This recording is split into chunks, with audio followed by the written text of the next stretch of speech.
इतिहास शिकण्याचा सर्वात कारगर तरीका हाच आहे की आपण तिथं जाणं, इतिहास ज्या ठिकाणी घडला त्या ठिकाणी जाऊन इतिहास शिकणं. आणि मग मी मुलांना गडदुर्गांवर न्यायला सुरुवात केली.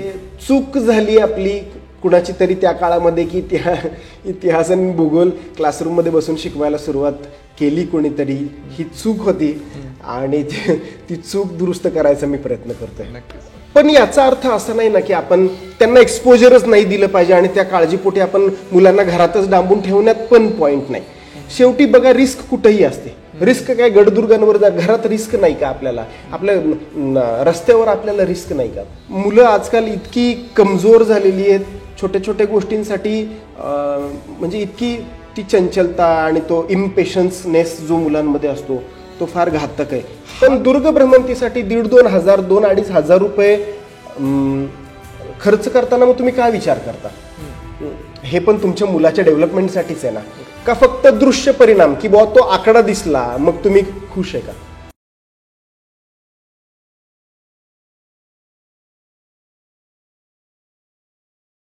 नमस्कार, मी धीरज घोरपडे. आपल्या सर्वांचं स्वागत आहे विचारमंथनवर. इतिहास हा मानवाला भरपूर गोष्टी शिकवत असतो. इतिहासाचा जर चांगल्या प्रकारे जर अभ्यास केला तर आपल्याला वर्तमानाचा वेध सापडतो आणि वर्तमान आणि इतिहासाचा दोन्ही जर अभ्यास केला तर आपल्याला भविष्याचा वेध घेता येऊ शकतो. तर आता हा इतिहास नक्की शिकायचा कसा? तर पहिली गोष्ट म्हणजे वाचून. जो काही इतिहास घडलेला आहे तो सर्व हा लिखित स्वरूपात आपल्याकडे उपलब्ध आहे. तर पहिली गोष्ट झाली वाचून. दुसरं म्हणजे काय, तर कुणाकडे ते शिकून, शिक्षक शिकवतात किंवा आपण व्हिडिओज बघून शिकू शकतो. आणि तिसरा हा महत्त्वाचा मुद्दा म्हणजे की जिथं इतिहास घडला आहे तिथं जाऊन इतिहास शिकणं. हाच मला तर सगळ्यात रिलायबल सोर्स वाटतो. आणि याच संकल्पनेवर काम करत असलेले बारामतीचे सुहास देशमुख सर आज आपल्यासोबत आहेत. तुमचं खूप खूप स्वागत आहे सर विचारमंथनवर. थँक्यू. तुम्ही जी ही संकल्पना सुरू केली आहे की ऑन द स्पॉट जाऊन इतिहास शिकवणे, दुर्गवेडा बारामतीकर, नक्की ही संकल्पना काय आहे आणि याची सुरुवात कशी झाली? दुर्गवेडे बारामतीकरच्या माध्यमातून कन्सेप्ट खूप सिम्पल आहे सर. दर महिन्याला एक किल्ला फिरायचा. आपलं हे जे महाराष्ट्रातलं जे एवढं मोठं वैभव आहे ते याची देही याची डोळा लागायच्या आधी बघायचं, एवढी साधी आणि सिम्पल कन्सेप्ट आहे. याची सुरुवात जून 2023 मध्ये झालेली आहे. याची सुरुवात कशी झाली तुम्ही विचारलंत, ती एक फार इंटरेस्टिंग स्टोरी आहे. बेसिकली मी इतिहास आणि भूगोलाचा शिक्षक आहे. चैतन्य अकॅडमीमध्ये मी मुलांना इतिहास आणि भूगोल शिकवतो. काही वर्षांपूर्वी काय झालंय, जेव्हा मी इतिहास शिकवायला सुरुवात केली त्यावेळी माझ्या लक्षात आलं, खूप सुरुवातीलाच माझ्या लक्षात आलं की ना, म्हणजे मी स्वतःशीच बोलत होतो की सुहास आपलं ना काहीतरी चुकतंय. असं नाही इतिहास शिकवला जाऊ शकत. म्हणजे लॅविश क्लासरूम्स आहेत, कम्फर्टेबल वातावरण आहे, मुलं मुली बसलेले आहेत, ऐकतायत, लेक्चर ऐकतायत. लेक्चरची गंमत अशी ना की lecture is a one way communication. की म्हणजे मीच बडबड करत राहायची, त्यांनी ऐकत राहायचं. त्यांचं शरीर तिथं आहे, मन तिथं आहे का नाही आपल्याला माहिती नाहीये. आणि असं नाही होऊ शकत, काहीतरी तर आपल्याला वेगळं करावं लागेल. आणि मग मी असा विचार केला की जसं तुम्ही मगाशी म्हणालात की इतिहास शिकण्याचा सर्वात कारगर तरीका हाच आहे की आपण तिथं जाणं, इतिहास ज्या ठिकाणी घडला त्या ठिकाणी जाऊन इतिहास शिकणं. आणि मग मी मुलांना गडदुर्गांवर न्यायला सुरुवात केली. जून 2023 मध्ये बारामतीपासून सगळ्यात जवळचा किल्ला संतोषगडापासून आपण सुरुवात केली. आणि मग आजपर्यंत आपण थांबलोच नाही. आज मला वाटतं आज ऑगस्ट 2023 आहे. आत्ता आपण मागच्या आठवड्यामध्ये जीवधन किल्ला केला, नाणेघाट आणि जीवधन किल्ला केला. आणि हा आपला 27वा ट्रेक झाला. नॉन स्टॉप, एकही महिना खंड नाही, अशा पद्धतीने झाला. तर तळमळ माझी हीच होती, आहे, नेहमी राहील की इतिहास आणि भूगोल हे प्रॅक्टिकल विषय आहेत. आणि हे म्हणजे चूक झाली आपली कुणाची तरी त्या काळामध्ये की इतिहास आणि भूगोल क्लासरूममध्ये बसून शिकवायला सुरुवात केली कोणीतरी. ही चूक होती आणि ती चूक दुरुस्त करायचा मी प्रयत्न करतोय. नक्कीच सर, नक्कीच सर. आपण पाहतो की ज्या व्यक्तीला पैशामध्ये इंटरेस्ट आहे तो फायनान्समध्ये अभ्यास करत असतो किंवा फायनान्सचा विषय आवडतो. ज्या लोकांना कम्प्युटरमध्ये इंटरेस्ट आहे त्याला कम्प्युटर रिलेटेड सब्जेक्ट आवडत असतात. तुमचा नक्की इतिहासामध्ये इंटरेस्ट नक्की कसा निर्माण झाला? इतिहासामध्ये इंटरेस्ट का आता उपजतच म्हणूयात आपण की तो आहे. आणि जसं जसं मोठं आपण सगळे महाराष्ट्रात राहणारे आपण सगळे मराठी माणसं लहानपणापासून छत्रपती शिवाजी महाराजांच्या गोष्टी ऐकतच मोठे होतो. त्यामुळं एक त्या व्यक्तिमत्वाविषयी आकर्षण होतंच आहेच. आणि जेव्हा म्हणजे पुस्तकं वाचणं असेल किंवा सिनेमे बघणं असेल त्यातनं ते आकर्षण वाढत गेलं. आणि जेव्हा काही पुस्तकं वाचायला सुरुवात केली किंवा जे काही व्याख्यानं ऐकायला सुरुवात केली त्यावेळी ना त्या विषयाची डेप्थ कळायला लागली की हा विषय फार डीप आहे. म्हणजे आयुष्यभर अभ्यास केला तरी छत्रपती शिवाजी महाराज आपल्याला 10% कळणार नाहीत. 10% आयुष्यभर अभ्यास केला तरी. आणि मग की नाही का या माणसाने इतक्या छोट्याशा आयुष्यामध्ये इतकं अफाट उभं केलं हे ते. आणि मग या सगळ्या गोष्टींमधनं खूपच जास्त इंटरेस्ट बिल्ड व्हायला लागला. माझं नशीब इतकं चांगलं आहे, मी इतका भाग्यवान आहे की मी शिक्षक झालो आणि त्यातनं मला इतिहास शिकवायला मिळाला. इतिहास आणि भूगोलाचा शिक्षक झालो. काय पुण्याही असेल माझी. तर असं आहे. आणि मग इतिहास शिकवताना मी शिकत गेलो. मी आजही रोज शिकतो, शिकवायचा प्रयत्न करतो. आणि मग त्यातनं अजून डेप्थ वाढत गेली. म्हणजे मी नेहमी म्हणतो की इतिहास आहे ना, इतिहास हा एका विहिरीसारखा असतो. आपण म्हणजे त्याच्या आतमध्ये उतरल्याशिवाय ना त्याची डेप्थ कळत नाही आपल्याला. आणि मग आपण त्याच्या जितकं आत उतरायचा प्रयत्न करत गेलो मी स्वतः तितकी जास्त मजा येत गेली. अशा प्रकारे मग ते अजून मग आता तर ते वेड लागल्यासारखं झालंय. आता ती फक्त आवड नाही राहिली, आता ती त्याच्या पुढचं गेलं ते आता. नक्कीच. तुम्ही सांगितलं की तुम्ही पहिलं वर्गात बसून फक्त इतिहास शिकवायचा, त्यानंतर तुम्हाला जाणवलं की आता ऑन द स्पॉट जाऊन आपण इतिहास शिकवायला हवा. तर नक्की काय फरक जाणवला की वर्गात बसून इतिहास शिकणं आणि ऑन द स्पॉट जाऊन इतिहास शिकणं मुलांमध्ये काय फरक जाणवतो? वर्गात इतिहास शिकवणं आणि फील्डवर जाऊन इतिहास शिकवणं याच्यामध्ये ना जमीन आसमानाचं अंतर आहे. वर्गामध्ये मुलं फिजिकली प्रेझेंट असतात, पण मेंटली प्रेझेंट असतात का नाही आपण सांगू शकत नाही. पण जेव्हा आपण प्रॅक्टिकली जेव्हा फील्डवर जातो, आपण गडदुर्गांवर जातो, आपण जेव्हा निसर्गामध्ये जातो तेव्हा मुलं तिथं फिजिकलीही प्रेझेंट असतात, मेंटलीही प्रेझेंट असतात. हे मात्र आहे. निसर्गामध्ये जाऊन गडकिल्ल्यांवर जाऊन इतिहास शिकणं हा फर्स्ट हँड एक्सपिरियन्स आहे. आपण तिथं थेट जातो. आणि मी तुम्हाला सांगू का, मला ह्या गोष्टी जाणवतात बरं का. समोर बघतो ना तर आपण मोठी माणसं जेव्हा म्हणजे वयानी अर्थात वयानी मोठी माणसं जेव्हा निसर्गामध्ये आपण जातो ना, आपल्यापेक्षा वयानं लहान मुलं निसर्गाशी पटकन कनेक्ट होतात. आपण इतके पटकन कनेक्ट होत नाही, कारण की आपण त्या दुनियादारी, आपल्या मागची जी दुनियादारी असेल किंवा आपण ते एक सर्टन एज पास केलेलं आहे ना, तर मग ते आपल्या डोक्यामधल्या जी गल्लत आहे ना ती सगळी आपण ती कॅरी करतो सगळीकडं उठता बसता. पण ही मुलं पटकन निसर्गाशी कनेक्ट होतात आणि यांच्यामध्ये खूप स्ट्रेंथ असते, ह्यांच्यामध्ये आनंद त्यांना घेता येतो निसर्गाचा. आणि काय होतं हे बघा, आज आपण सगळ्या सुखसोयींमध्ये राहतो. आज आपण अत्यंत कम्फर्टेबल वातावरणामध्ये राहतो आणि तो कम्फर्ट झोन आपण सोडून बाहेर येतो. गडदुर्गांवर जाताना तो कम्फर्ट झोन आपण जेव्हा सोडतो ना, म्हणजे काय होतंय की आता मी माझ्या डोळ्यानं बघतोय की रेग्युलर बेसिसवर जी मुलं दुर्गभ्रमंतीला येत आहेत त्यांच्यामध्ये जाणवण्या इतपत बदल होत आहेत. मुलं बोल्ड व्हायला लागलेली, मुलं ते माइंड ओपन होतं तुमच्या समोर. तुम्ही जेव्हा एखादा अफाट किल्ला बघता आणि त्याच्यासमोर आपण मुंगी एवढं पण नाही, मग त्यावेळी म्हणजे मुलांचं माइंड ओपन होतं.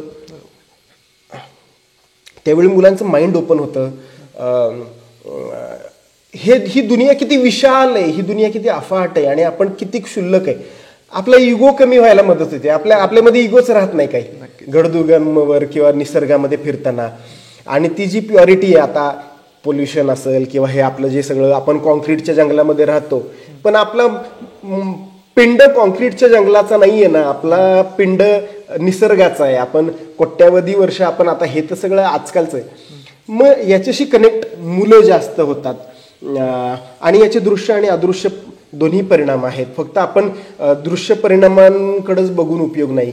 मुलांमध्ये जो एक निसर्गाचा सेन्स डेव्हलप होतो, एक जबाबदारीचा सेन्स डेव्हलप होतो, मुलं अलर्ट होतात, चपळ होतात. गडदुर्गांमध्ये फिरणं म्हणजे नेहमी अलर्ट तुम्ही असणं गरजेचं आहे. या सगळ्या गोष्टी खूप बदल होतात खूप. म्हणजे तुम्हाला सांगू का, जी मुलं मागच्या बेंचवर कोपऱ्यामध्ये शांत बसायची ती मुलं आता समोर बसतात, खुल्ली आहेत मुलं, खुल्ली आहेत मुलं, प्रश्न विचारतात. सर असं कसं काय, तसं कसं काय, मग असं झालं असतं तर कसं झालं असतं. मग आता याच्यापेक्षा अजून काय पाहिजे आपल्याला. किती मोठा रिझल्ट आहे हा. आणि हा कुठल्या पर्सनॅलिटी डेव्हलपमेंटच्या क्लासमध्ये येणार नाही, कुठल्या स्पोकन इंग्लिशच्या क्लासमध्ये येणार नाही, हा निसर्गामध्ये येणार आहे आणि हा येतोय. नक्कीच नक्कीच. हा तुमचा सर अप्रतिम उपक्रम चालू आहे, पण याला पालक कशा प्रकारे नक्की रिस्पॉन्स देतात? कारण काय आताच्या काळामध्ये की लोक ट्रिपला पाठवताना, कोणासोबत इतर व्यक्तीबरोबर पाठवताना विचार करत आपला मुलगा सेफ राहील नाही राहील, सगळ्या गोष्टी तुम्ही कसं हे नक्की जुळून आणलं? आता सुरुवातीला तर खूप कमी रिस्पॉन्स मिळाला. म्हणजे जेव्हा आपण जून 2023 आम्ही गेलो, सगळ्यात पहिला अभ्यास दौरा जो होता, तेव्हा एकच माणूस सोबत होता.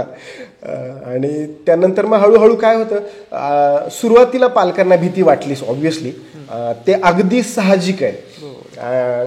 पण नंतर नंतर जेव्हा 10-12 अभ्यास दौरे झाले आणि आपलं नियोजन किती व्यवस्थित आहे हे त्यांना कळालं, आपलं मॅनेजमेंट किती सुंदर आहे किंवा किती सुयोग, आपली टीम किती चांगली आहे हे त्यांना कळालं, त्याचे जे सेफ्टीचे मेजर्स असतात ते सगळे आपण घेतो, आपण म्हणजे आपली संस्था रजिस्टर्ड आहे, आपण ट्रॅव्हल इन्शुरन्स करतो, आपली टीम आहे, आपण कंपल्सरी तिथं गेल्यानंतर तिथला लोकल जो बेस विलेज जे आहे कुठल्याही किल्ल्याचं तिथलं आपण गाईड घेतो, वाटाड्या घेतो. हे सगळं जेव्हा पालकांना कळायला लागलं त्यावेळी त्यांचा विश्वास वाढत गेला आणि मग आता तयार होतात. अजूनही त्याचं प्रमाण फार कमी आहे. अजून सुद्धा मी असं म्हणेन की एक 5%च पालक तयार होत आहेत. पण ठीक आहे, हा बदल जो समाजामध्ये बदल एका रात्रीत घडणार नाही, इट विल टेक टाइम आणि बघूयात. पण आत्ता हे झालंय हेही नसे थोडके असं. एका व्यक्तीसाठी आणि त्याच्या व्यक्तिमत्व विकासासाठी फिरणं किती गरजेचं आहे? कारण आपण पाहतोय की जे सगळे महापुरुष होऊन गेलेत, सगळ्यांनी घर सोडले, ट्रॅव्हलिंग केली. आपल्याला भरपूर साऱ्या पिक्चरमध्ये पण दाखवलं की घर सोडा, ट्रॅव्हलिंग करा, तुम्हाला नक्कीच आपल्या व्यक्तिमत्व विकासामध्ये फरक होईल. नक्की एका व्यक्तीसाठी आणि व्यक्तीच्या व्यक्तिमत्व विकासासाठी फिरणं किती गरजेचं आहे? खूप जास्त गरजेचं आहे सर. ॲक्च्युली आपण म्हणजे आपण आता याच्यामध्ये आपण थोडंसं सायंटिफिक वेनी जर बघितलं तर जे ह्युमन इव्हॉल्युशन झालेलं आहे, तर आपण सगळेच भटके होतो. म्हणजे आपण 400 कोटी वर्षांपूर्वी ही जी पृथ्वी तयार झाली, 10 लाख वर्षांपूर्वी माणूस तयार झाला, ही जी आपण संस्कृती म्हणतो, हे जे धर्म म्हणतो, या ज्या जाती म्हणतो, किंवा हे माणसाची काय म्हणतात वस्ती सुरू झाली, माणसाची शेतीचा शोध लागला, हे तसं बघायला गेलं तर अलीकडचं आहे सगळं. लाखो वर्ष आपण सगळे भटके विमुक्तच होतो. म्हणजे ते आपल्या DNA मध्ये आहे. आपण किती लवकर कनेक्ट करतो निसर्गासोबत. आणि काय होतं की निसर्गामध्ये आपण जेव्हा फिरतो तेव्हा आपण म्हणजे आश्चर्यकारकरित्या बदल होतात आपल्यामध्ये.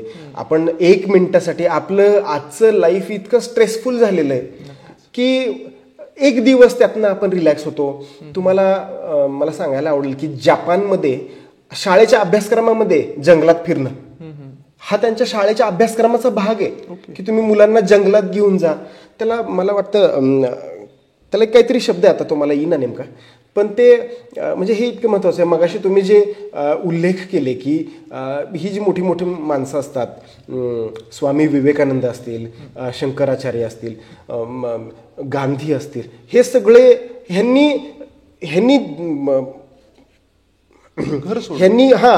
पहिले घरातून बाहेर आले आणि ह्यांनी हे देश फिरले, जग बघितलं, लोकांना भेटले, लोक वाचली आणि मग यांनी हे सगळं जे बघितलं, जग बघितलं, ह्यांनी वेगवेगळी संस्कृती बघितली, वेगवेगळी माणसं बघितली, वेगवेगळं फूड कल्चर बघितलं, वेगवेगळ्या जाती धर्म असतील, त्यांच्या भाषा असतील, त्यांचं कल्चर असेल, त्यांचं राहणसहान असेल, हे सगळं बघितलं. यातनंच तर आपण मॅच्युअर होतो, यातनंच तर आपण प्रगल्भ होतो असं मला वाटतं. म्हणजे ते म्हणतात ना की आपण घरामध्ये तो डबक्यातला बेडूकच आहे ना शेवटी. डबक्यातला बेडूक आपल्याला व्हायचंय का आपल्याला तो समुद्र बघायचा आहे, हे एक आपल्याला बघितलं पाहिजे. आणि हे फक्त फिरण्यानंच साध्य होणार आहे. मी मुलांना नेहमी म्हणतो की तुम्हाला जर हुशार व्हायचं असेल तर 2च उपाय आहेत. एक म्हणजे तुम्ही अवांतर वाचन करा. अवांतर वाचन करण्याच्या पुढचा सगळ्यात मोठं चॅलेंज आहे मोबाईल. आज मोबाईलमुळं आपण पुस्तकाला हातच लावेना झालोय. किमान ही पिढी काय होतंय, मी शिक्षक असल्यामुळं रोज मुलांमध्ये उठणं बसणं रोजच आहे आमचं ते. तर नाही मुलं अवांतर वाचन करत. 100रातली 2 मुलं अवांतर वाचन, हे मी अगदी जबाबदारीने म्हणतो, 100रातली 2 मुलं अवांतर वाचन करत असतील, 100रातली 98 मुलं अवांतर वाचन करत नाहीत. आणि प्रगल्भ व्हायसाठी दुसरा तरीका म्हणजे फिरणं. आणि मग अगेन तेच की हे प्रमाण 5% फार फार असेल. 100रातली 5 मुलं फिरतात, बाकीची फिरत नाही. आणि मी बघतो ना की आता आम्ही शिकवताना जेव्हा मी मुलांना प्रश्न विचारतो, जी मुलं इंटरॅक्ट होतात ना, जी मुलं खूप चाणाक्ष असतात, खूप स्मार्ट असतात, त्या मुलांना मला आता हेरता येतात ना की अरे हा मुलगा, तर त्यांच्या खोलात गेलं ना तर ते हेच लक्षात येतं की ती मुलं आहेत ना, ती मुलं फिरतात. जी बोल्ड झालेली मुलं आहेत ना, जी त्यांच्यामधली ती भीती कमी होती, प्रश्न विचारायची, ती बोल्ड होतात. आणि मग अजून काय पाहिजे आपल्याला, हेच तर महत्वाचं आहे. आता तुम्ही शिक्षक आहात म्हणून एक मला प्रश्न विचारायचा आहे की सध्याच्या काळामध्ये आपण बघतो की आपण जेव्हा लहान होतो किंवा आपले आई वडील जेव्हा लहान होते तेव्हा असं म्हणायचे की आमचे आई वडील तर आमचे लक्ष देत नव्हते, शाळेला जाऊ नका, नका खाऊ, तुम्ही कुठं पण फिरत बसता, अशा प्रकारचा पहिला काळ होता. त्यामुळे तेव्हाच्या काळातले लोक साध्या भाषेत बोलायचं झालं तर धट होती. ऍक्च्युली बरोबर. पण आताच्या काळात बघतोय की पालक वर्ग हा फार सजग झालेला आहे. जे त्यांना भेटलेलं नाही ते सर्व प्रकारच्या गोष्टी, सोयी सुविधा, सुरक्षितता त्यांना मुलांना द्यायची. पण याच सुरक्षिततेमुळे किंवा अति काळजीमुळे मुलांचं नुकसान होते असं तुम्हाला वाटतंय का? या अति काळजीमुळं 100% नुकसान होत आहे सर मुलांचं. आपण आपल्या मुलांना अधू बनवतोय. आपण आपल्याच हातानं आपल्या मुलांना अधू बनवतोय. आपल्या मुलांबद्दल काळजी खूप स्वाभाविक आहे. मी एका मुलीचा बाप आहे आणि मला माझ्या मुलीबद्दल कोणत्या लेवलला काळजी मला माहिती आहे. तर ही खूप स्वाभाविक गोष्ट आहे. होतं असं आहे की पण याचा अर्थ असा नाही ना की आपण त्यांना एक्सपोजरच नाही दिलं पाहिजे आणि त्या काळजीपोटी आपण मुलांना घरातच डांबून ठेवण्यात पण पॉईंट नाही. शेवटी बघा, रिस्क कुठेही असते. रिस्क काय गडदुर्गांवर घरात रिस्क नाही का, आपल्या रस्त्यावर आपल्याला रिस्क नाही का? रिस्क प्रत्येकच ठिकाणी आहे. मला 1-2 किस्से आठवले, ते मी सांगू का? बघा, अफजल खानाचं संकट जेव्हा स्वराज्यावर चालून आलं त्यावेळी म्हणजे अफजल खान छत्रपती शिवाजी महाराजांना पकडायला आलेला नव्हता, तो त्यांना मारायलाच आलेला होता. आणि स्वराज्यावर आलेलं प्रचंड मोठं संकट होतं अफजल खान, सगळ्यात मोठं संकट म्हटलं तरी चालेल. आणि शिवाजी महाराजांनी अफजल खानाशी 2 हात करण्यासाठी प्रतापगडाची निवड केली, जो त्यावेळी स्वराज्याच्या बाहेर होतं. म्हणजे त्यावेळीचं जे स्वराज्य होतं त्याची ती बॉर्डर होती प्रतापगड. तर तिथं त्यांनी अफजल खानाला भेटण्यासाठी ती जागा त्यांनी निवडली. तर ते जेव्हा निघाले होते तेव्हा त्यांची आई त्यांना काय म्हणाली, आता त्या माऊलीला आपल्या बाळाची काळजी, आपल्या मुलाची काळजी नसेल का? अफजल खान इतका खतरनाक होता, इतका भयंकर माणूस होता. अफजल खान तो माणूस होता ज्यानं जिजाबाईंच्या नवऱ्याला, शहाजी राजांना कैद करून त्यांची धिट काढली होती. जिजाबाईंचे थोरले सुपुत्र संभाजीराजे, त्यांना कनकगिरीच्या लढाईमध्ये दगाफटका करून मारलेला माणूस अफजल खान आहे. इतका महाभयंकर माणूस आहे तो. आणि त्याच्याशी सामना करायला आपला दुसरा मुलगा चाललाय. एखादी आई किती घाबरली असती? आजकालची आई असती, आपली आई असती तर म्हटली असती की बाबा घरात बस, काही कुठं जाऊ नको, आपली वडिलांची ही जहागिरी आहे, इथं खा पी मजा कर, चांगलं आयुष्य जग. जेव्हा शिवाजी महाराज अफजल खानाचा सामना करायला निघाले होते तेव्हा त्यांची आई त्यांना म्हणतीये, जा आणि संभाजीचं उसणं फेडून आण. संभाजीचे उसणे फेडणे म्हणजे ती आई किती, ते तुम्ही मगाशी तो शब्द वापरला ना, धट. ती माऊली किती धट आहे बघा ना तुम्ही. किती म्हणती की जा आणि त्याला मारून येतो. त्या आईला काळजी वाटली नसेल का? वाटलीच असेल ना. म्हणजे आपण बोल्ड केलं पाहिजे, आपण आपल्या मुलांना एक्सपोजर दिलं पाहिजे. फार घाबरून उपयोग नाहीये. म्हणजे आपण नेहमी विचार करतो बघा की छत्रपती शिवाजी महाराज परत का नाही जन्माला आले, तर याचं उत्तर शोधायचा मी प्रयत्न केला ना, तेव्हा माझ्या हे लक्षात आलं की छत्रपती शिवाजी महाराज परत नाही जन्माला आले कारण की आऊसाहेब परत नाही जन्माला आले. आऊसाहेब जन्माला आले ना तर छत्रपती शिवाजी महाराज, शहाजीराजे जन्माला आले ना तर छत्रपती शिवाजी महाराज परत जन्माला येतील. मला दुसरा एक किस्सा सांगायला इथं आवडेल आणि हा माझा खरंच फेवरेट किस्सा आहे बरं का, की शांतिनिकेतनमध्ये रवींद्रनाथ टागोरांनी पश्चिम बंगालमध्ये जे शांतिनिकेतनचा जो उपक्रम राबवला होता, एकदा काय झालं, बाहेरच्या देशातनं एक शिष्टमंडळ शांतिनिकेतनचा प्रयोग बघायला आलं की अरे इतका गाजावाजा होतं, इतकं भारी आहे सगळं म्हणतात, चला तर आपण जाऊन बघू. आणि ते बाहेरच्या देशातलं शिष्टमंडळ शांतिनिकेतन बघायला आलं आणि तिथं रवींद्रनाथ टागोर बसले होते. काय समजा मधली सुट्टी चालू असेल, एका झाडाखाली रवींद्रनाथ टागोर बसले होते, पुस्तक वाचत होते, काय बसले असतील.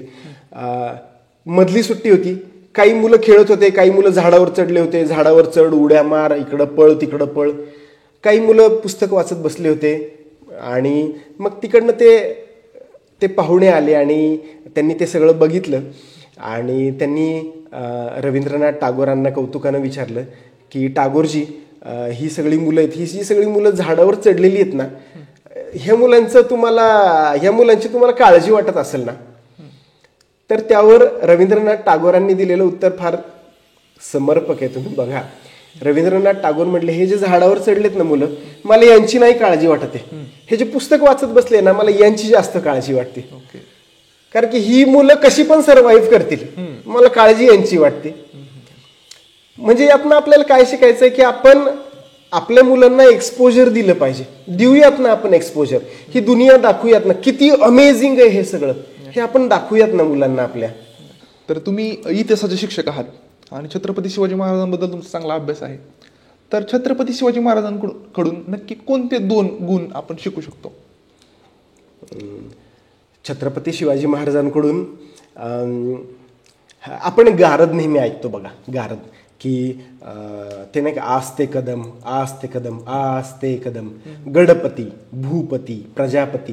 ती जी गारद आहे का नाही, ती जी गारद आहे त्याच्यामधला एक जो शब्द आहे ना, तो मला सगळ्यात जास्त आवडणारा शब्द आहे आणि तो शब्द आहे अष्टावधान जागृत.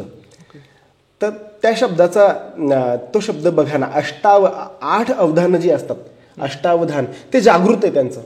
म्हणजे सोप्या भाषेत विचार करायला गेलं तर ते प्रेझेंटमध्ये जगतायत, ते पास्टमध्ये जगत नाहीत आणि ते फ्युचरमध्ये जगत नाही, ते प्रेझेंटमध्ये जगतायत आणि ते अलर्ट आहेत, प्रत्येक वेळी ते अलर्ट आहेत. हा छत्रपती शिवाजी महाराजांचा गुण इतका मस्त आहे ना, इतकं छान आहे ना, की मला असं वाटतं की आपण तो गुण घेतला पाहिजे. काय होतं, आपण ना, म्हणजे आपण एक तर पास्टमध्ये जगतोय किंवा फ्युचरमध्ये जगतोय, एक पाय इकडं एक पाय इकडं आणि आपण मध्ये उभे, अशी कसरत आपण करतोय. तो गुण मला खूप महत्त्वाचा वाटतो. आणि दुसरा एक गुण जो त्यांचा महत्त्वाचा आहे ना, की तो सगळ्यांनी शिकायला हवा आणि तो मुलांनी पण शिकायला हवा, की तो गुण आहे, तो गुण म्हणजे संयम, पेशन्स. मी तुम्हाला याचं एक उदाहरण देतो की पुन्हा अफजल खानाचंच उदाहरण आलं. अफजल खान जेव्हा स्वराज्यावर स्वारी करून आला तेव्हा त्यांनी देवी देवतांची मंदिरं फोडायला सुरुवात केली आणि त्यांना तुळजाभवानीचं मंदिर फोडलं आणि मूर्ती फोडली. छत्रपती शिवाजी महाराजांची कुलदेवी आहे, कुलदैवत आहे, महाराष्ट्राचं कुलदैवत आहे. दुसरा एखादा माणूस असता तो किती प्रचंड प्रमाणात चिडला असता. अफजल खानाची हीच स्ट्रॅटेजी होती की चिडून द्यायचं आणि शिवाजी महाराजांना प्लेन लँडमध्ये बोलवायचं लढाई करायला. पण महाराज चिडले नाहीत, महाराज संतापले नाहीत, महाराज शांत राहिले. त्यांनी संयम ढळू दिला नाही, पेशन्स ढळू दिले नाही आणि ते प्रतापगडावर म्हणजे ते आपल्या एरियामध्येच राहिले. ते प्लेन लँडमध्ये गेले असते ना तर विषय संपला असता. ते स्वतः प्लेन लँडमध्ये गेले नाही, त्यांनी अफजल खानाला जावळीच्या खोऱ्यामध्ये, या आपल्या दर्या खोऱ्यांमध्ये प्रतापगडावर येऊ दिलं. हा जो गुण आहे ना, हे जे पेशन्स आहेत ना, पेशन्स, हा गुण अफाट आहे. हा गुण अफाट आहे. हे मुलांमध्ये पण ठेवलं पाहिजे. मुलं आजकाल इतकी कमजोर झालेली आहेत, छोट्या छोट्या गोष्टींसाठी म्हणजे इतकी ती चंचलता आणि तो इम्पेशन्सनेस जो मुलांमध्ये असतो तो फार घातक आहे. हा गुण शिकला पाहिजे आपण महाराजांकडनं असं मला वाटतं.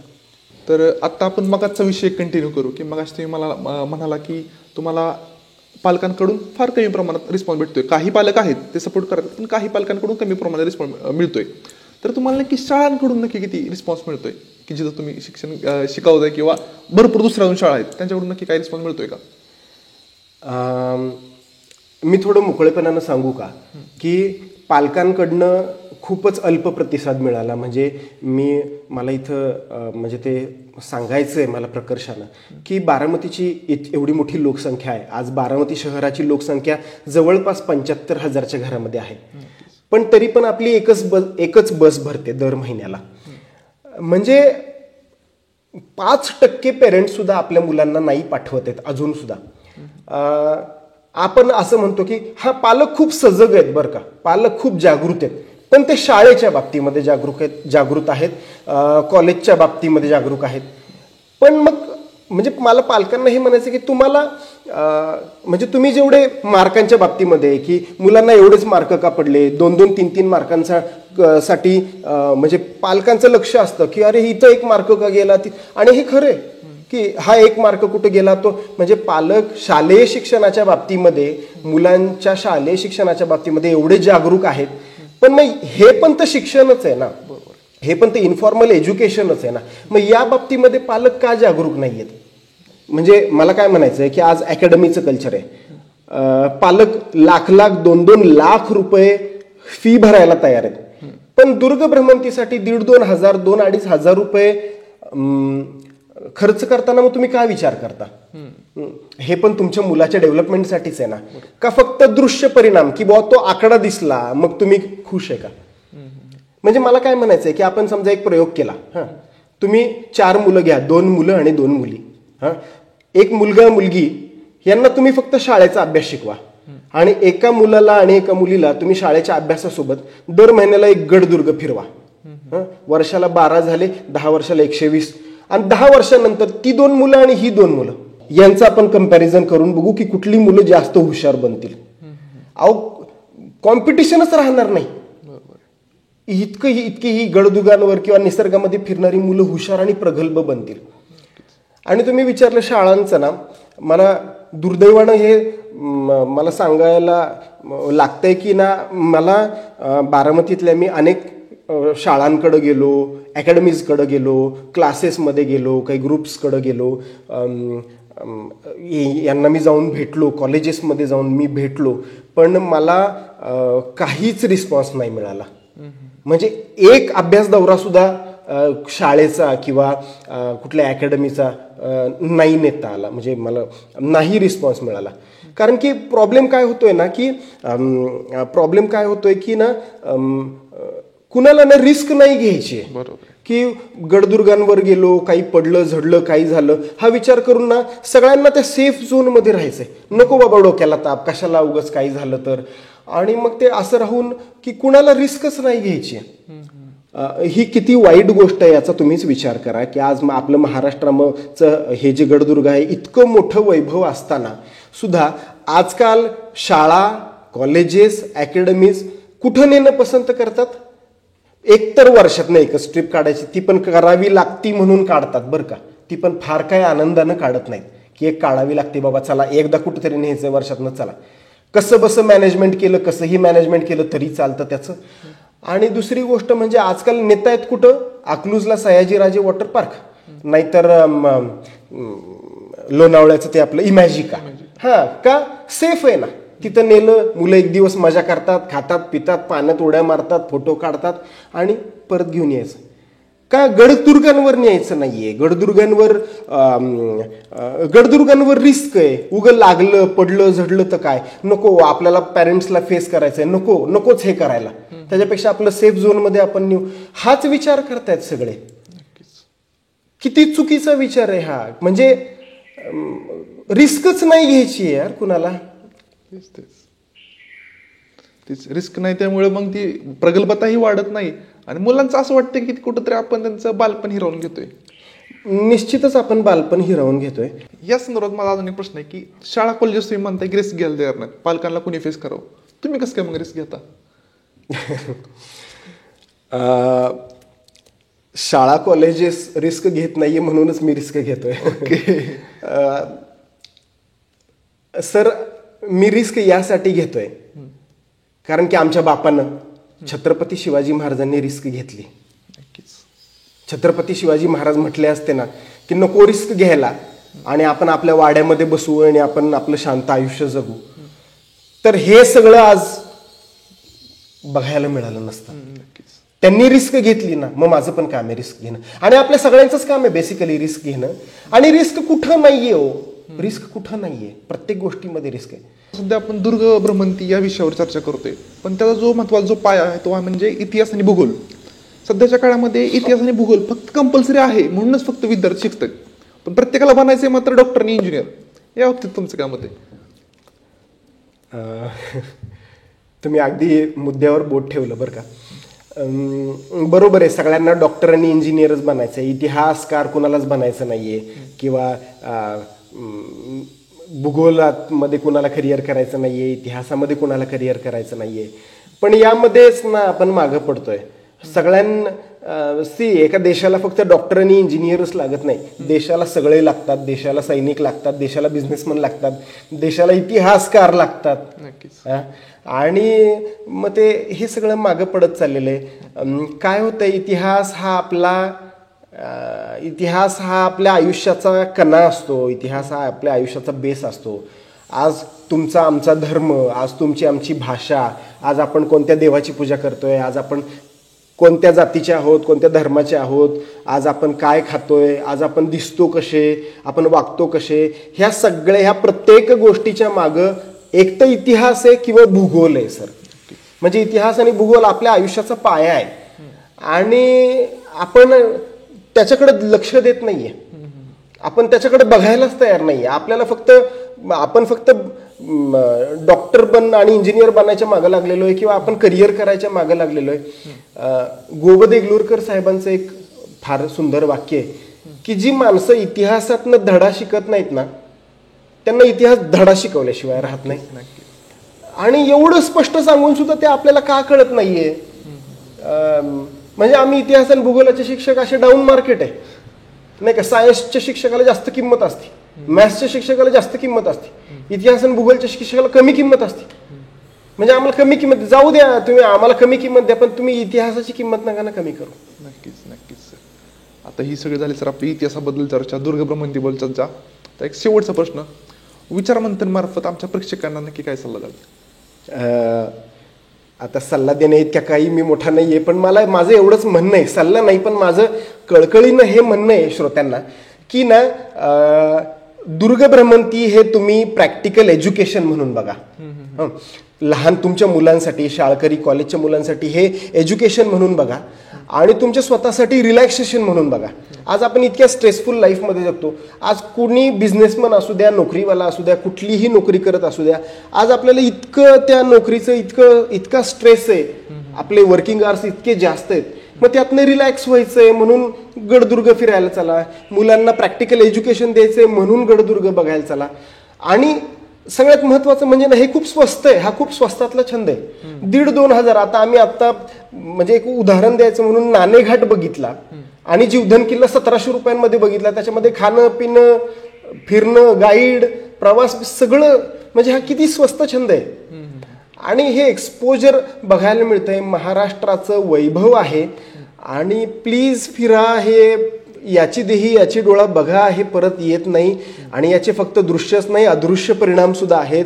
फक्त दृश्यच नाही, अदृश्य फायदे सुद्धा खूप आहेत. तर गरजेचं आहे, फिरणं खूप जास्त गरजेचं आहे. नक्कीच सर.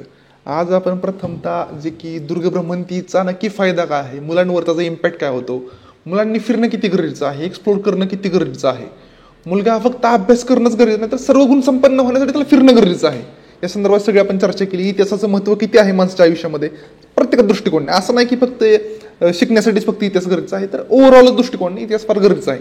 त्या संदर्भात तुम्ही आज तर आम्हाला वेळ दिला, माहिती दिली, त्याबद्दल तुमचे खूप खूप धन्यवाद. आणि तुमच्या पुढच्या वाटचालीसाठी विचारमंथनकडून तुम्हाला खूप खूप शुभेच्छा. Thank you so much.